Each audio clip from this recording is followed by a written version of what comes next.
Something that I was taught growing up in the US was basically this mindset that the world has the US to thank for winning World War II, and that if it weren't for the United States, the entire world would be speaking German. Now, I'm a bit of a nerd when it comes to World War II, and I spent a long time growing up really looking into the history of it, and I read countless biographies and memoirs from veterans and just really studied a lot into that era of history, that dark part of our history, I should say. And one thing that I learned as I started learning about World War II is that most of what I was taught in the US about the war was not true or greatly exaggerated the US involvement. Now, what I'm not going to do is sit here and act like the US didn't do a lot, because they did, and I think the US deserves quite a bit of credit. There's a famous saying that goes something like World War II was won using Soviet blood, British intelligence, and American steel.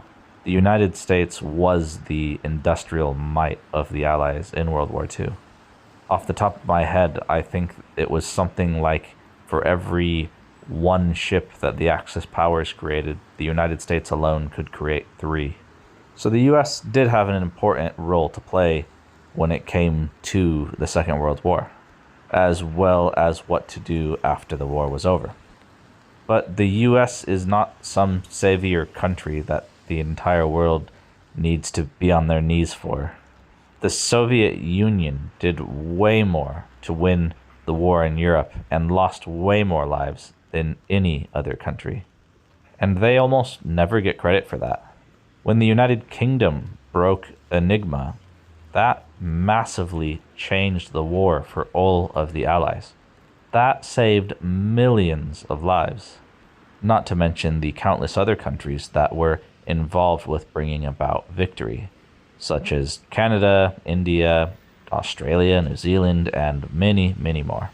Even the French, whom we always like to pick on for surrendering, they fought gallantly, and the French resistance played a massive role in bringing about victory.